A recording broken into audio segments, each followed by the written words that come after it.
एका शेतकऱ्याला अचानक त्याच्या शेतात सिंह दिसला, पण त्यानंतर त्या शेतकऱ्याने केलं असं काही की ज्यामुळे संपूर्ण देशातून कौतुक होतंय। एका शेतकऱ्यासमोर सिंहासारखं मोठं संकट उभं राहिलं, पण तो घाबरला नाही। त्याने आपल्या बुद्धीचा असा वापर केला आणि एक अशी अविश्वसनीय गोष्ट केली की ज्याचा व्हिडिओ सोशल मीडियावर प्रचंड व्हायरल झाला। एक शेतकरी दुपारच्या वेळी त्याच्या शेतात आला। त्याला काही अंतरावर एक सिंह झोपलेला दिसला। शेतकऱ्याची चाहूल लागताच त्या सिंहाने डोळे उघडून रागाने त्या शेतकऱ्याकडे पाहिलं। आता कोणत्याही क्षणी तो सिंह त्याच्यावर हल्ला करणार होता, पण यानंतर त्या शेतकऱ्याने कसा बुद्धिचातुर्याने आपला जीव वाचवला, ज्यावेळेस संपूर्ण राज्यात या शेतकऱ्याचं कौतुक होत आहे। मग त्या शेतकऱ्याने सिंहाबरोबर असं काय केलं, काय डोकं चालवलं, कसा बुद्धीचा वापर केला की ज्यामुळे संपूर्ण देशात या शेतकऱ्याचं कौतुक झालंय। चला पाहू या संपूर्ण सविस्तर रिपोर्ट। म्हणतात ना, शक्तीपेक्षा युक्ती महान, अशीच एक घटना घडली शेतकऱ्यांबरोबर। एक शेतकरी ज्याच्या समोर सिंहासारखं मोठं संकट उभं राहिलं, पण तो घाबरला नाही। त्याने त्याच्या अनोख्या बुद्धीचा वापर केला। शेतकरी आडा नव्हता, पण त्याने असं डोकं चालवलं की संपूर्ण देशात त्या शेतकऱ्याची चर्चा सुरू झाली। एक साधा शेतकरी दुपारी जेवण करून शेतात आला होता। दुपारचे साधारण 2-3 वाजले होते। तो त्याच्या कपाशीच्या शेतात थोडंसं काम राहिलं होतं म्हणून करायला आला होता। पण त्याने जेव्हा त्याची शेतात एंट्री झाली तेव्हा त्यानं पाहिलं की जे असं दृश्य की जे पाहून त्याच्या पायाखालची जमीन सरकली। त्याच्या कपाशीच्या शेतात एक सिंह विसावला होता। एका क्षणात शेतकऱ्याला वाटलं की आपलं काही खरं नाही, कारण की आसपास कुणीच नव्हतं। त्यानं आसपास नजर टाकली। शेजारच्या शेतात, पलीकडल्या शेतात कुणीच नव्हतं। त्या सिंहाने त्या शेतकऱ्याला पाहिलं होतं। काही क्षण तो सिंह झोपलेला होता, पण ज्यावेळेस त्याने इकडे तिकडे बघितलं तेव्हा शेतकऱ्याला लक्षात आलं की सिंह आता डोळे उघडून त्याच्याकडे अगदी रागानं पाहत होता। सिंह आता सावध झालेला होता। तो कोणत्याही क्षणी त्याच्यावर हल्ला करणार होता। आता त्याला माहिती होतं की सिंहापासून जर आपल्याला वाचायचं असेल तर काहीतरी डोकं चालवावं लागेल। त्याला माहिती होतं की सिंह आगीला घाबरतो, पण आग लावण्यासारखं त्याच्याजवळ काहीच नव्हतं। त्याच्या बाजूला एक काठी पडलेली होती, पण ती काठी इतकी छोटी होती की तिचा काहीच उपयोग नव्हता, कारण की आता सिंहानं त्याच्याकडे हळूहळू चाल करायला सुरुवात केली होती। पळून जाण्याचा त्याने विचार केला, पण तब्बल त्याचं जे घर होतं तर ते घर 2 किलोमीटर अंतरावर होतं। आसपासच्या शेतात कुणीच नव्हतं। जवळपास 1 किलोमीटर लांबीच्या आसपास एका म्हाताऱ्या आजीची झोपडी दिसत होती, पण तिथपर्यंत जाऊस्तोवर त्या सिंहाने त्याला केव्हाच पकडलं असतं। शेजारी एक विहीर देखील होती, पण त्या शेतकऱ्याने जर विहिरीत उडी मारली असती तर त्याला पोहता येत नव्हतं। सगळ्या गोष्टीचा विचार त्याने काही क्षणात केला आणि त्याच्या डोकं त्या दिवशी इतकं वेगानं चालत होतं की त्याआधी ते कधीच चाललं नव्हतं। सिंह हळूहळू जवळ येत होता आणि शेतकरी हळूहळू मागे सरकत होता। सिंह त्याच्यावर झेप टाकणारच तेव्हा त्याला एक अशी गोष्ट दिसली की ज्यामुळे त्याचा जीव वाचला असता। त्याने पाहिलं त्याचं शेत फॉरेस्ट एरियाच्या जवळ होतं। तिथे डोंगर उतारावर सरकारने झाडे लावा झाडे जगवा मोहीम राबवली होती, तर त्या अंतर्गत तिथं रोपं लावलेली होती आणि त्या रोपांच्या वरती उभ्या जाळ्या टाकलेल्या होत्या। त्याने एक जाळी पाहिली आणि त्याच्या डोक्यात एक कल्पना सुचली। ती कल्पना येत होती, त्याला काय करावं सुचत नव्हतं। तेवढ्यात त्या सिंहाने जवळपास त्याच्या अंगावर उडीच मारली। त्याच वेळेस त्याने तिथून पळ काढला। त्याच्यापासून 100 मीटर अंतरावर ती जाळी होती, पण सिंह त्याच्या अगदी जवळ आला होता। त्याने जाळीजवळ धाव घेतली, पण लगेच सिंह वेगानं त्याच्या मागे पळू लागला। एक जोरदार डरकाळी फोडली। आता शेतकऱ्याच्या मनात भीती दाटून आली। सिंह वेगानं त्याच्या जवळ येऊ लागला होता। त्याचा जीव वाचवण्यासाठी त्याने सगळ्यात आधी गळ्याभोवती रुमाल गुंडाळला। तो जाळीच्या दिशेने धावू लागला। आता त्याच्यामध्ये आणि सिंहाच्या मध्ये फक्त काही बोटांचंच अंतर होतं। सिंह आता जबडा उचकून त्याला धरणार तेव्हा शेतकऱ्याने डोकं चालवलं। तब्बल 10 मीटरचं अंतर राहिलं होतं तेव्हा त्या शेतकऱ्याने जाळीच्या दिशेने उडी फेकली। शेतकऱ्याला वाटलं आता आपल्याला लागेल की काय, आपल्याला आपला हातपाय मोडेल, पण त्याने कुठलाही विचार न करता त्या क्षणी जोरदार उडी मारली। तो त्या जाळीवर जाऊन पडला। त्याच्या तोंडाला हाताला लागलं।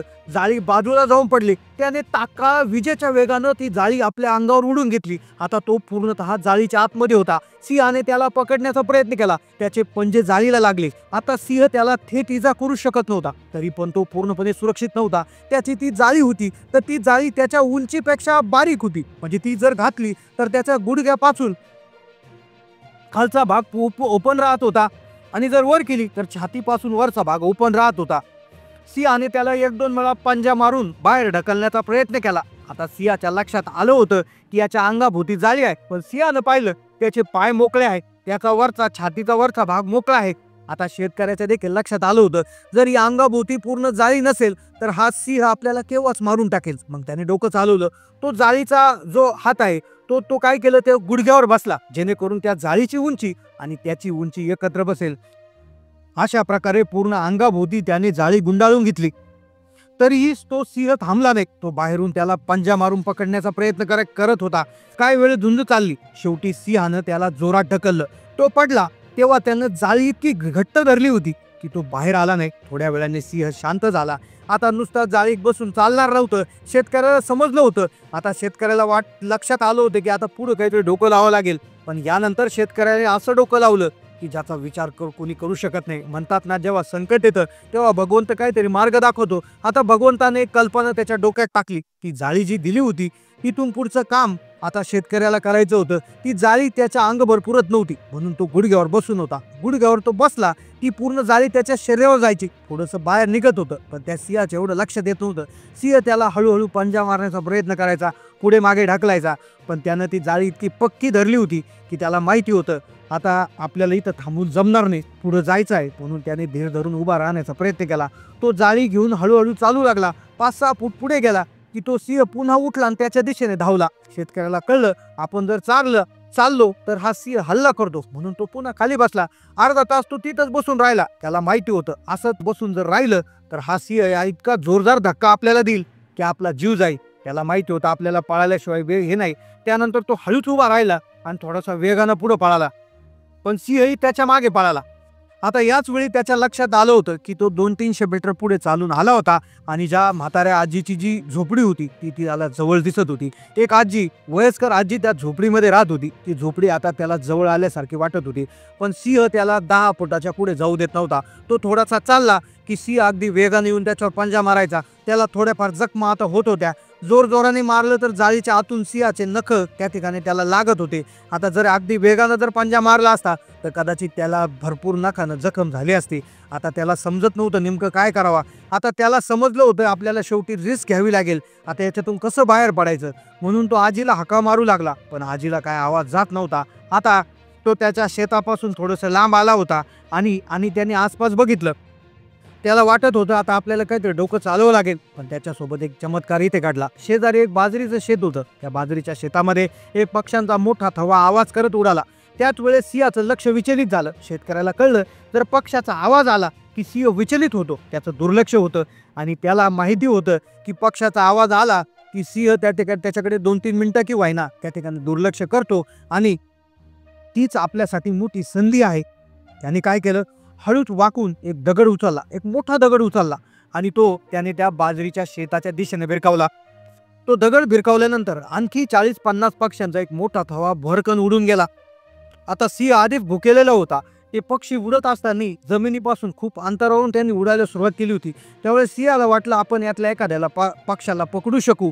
म्हणून त्यांनी काय केलं, तो सिंह ज्यावेळेस ते पक्षी उडाले त्यावेळेस तो त्या पक्ष्यांच्या मागे त्या ठिकाणी धावू लागला आणि काही सेकंदातच शेतकऱ्याला समजून चुकलं का आता ही संधी आहे. त्या शेतकऱ्याने अक्षरशः जी जाळी जी त्याला वाचवत होती ती जाळी आपल्या शरीरापासून बाजूला फेकून दिली आणि तो इतक्या वेगात पळाला की थेट उडी मारून तो त्या झोपडीच्या आतमध्ये जाऊन पडला. त्या झोपडीचा दार त्या ठिकाणी त्याने बंद केलं.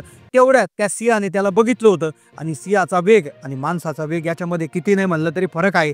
तो जितक्या वेगानं पळाला सिंह त्याच्यापेक्षा जास्त वेगानं पळाला होता. थोडंसंच अंतर राहिलं होतं, पण शेतकऱ्याने त्या झोपडीत उडी घेतल्यामुळे मग पळत जाऊन त्याने ती झोपडी गाठली. झोपडीत उडी मारली, झोपडीचा दरवाजा बंद केला. पण तो सिंह त्या झोपडीसमोरच त्या ठिकाणी गर्जना करत उभा होता. त्याला माहिती होतं आपलं जे भक्ष्य आहे, ज्याच्यावर आपण 2 तास त्याच्यावर झुंज देत होतो, ते भक्ष्य या झोपडीच्या मध्ये गेलेलं आहे. मग त्याने काय केलं, तो वाट पाहत तिथेच बसला. त्याला वाटलं आत्ता हा सिंह जाईल, मग सिंह जाईल. पण तो काय सिंह तिथून जात नव्हता. शेवटी त्याने काय केलं, आतमध्ये त्या आजीची चूल पेटलेली होती. त्या चुलीतील त्याने कोळसे जे आहेत ते एका प्लेटमध्ये घेतले आणि डायरेक्ट ते कोळसे त्या सिंहाच्या अंगावर फेकले. काही कोळशांचा चटका त्या सिंहाला बसला असावा. काही कोळसे त्या सिंहाच्या अंगावर पडले, त्याला चटका बसला. तो सिंह जो आहे तर तिथून निघून गेला आणि मग त्यानंतर तो शेतकरी त्या ठिकाणी घरी निघून गेला.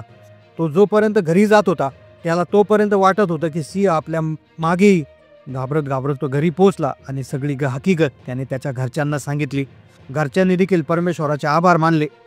एका अडाणी शेतकऱ्याने प्रसंग अवदान दाखवलं आणि सिंहाच्या तावडीतून आपला जीव वाचवला. या गोष्टीतून आपल्याला शिकायला मिळतं, आपल्यावर संकट आलं तर हातावर हात धरून न बसता, परिस्थितीला शरण न जाता आहे त्या साधन सामग्रीचा वापर करून आपला जीव वाचवला पाहिजे.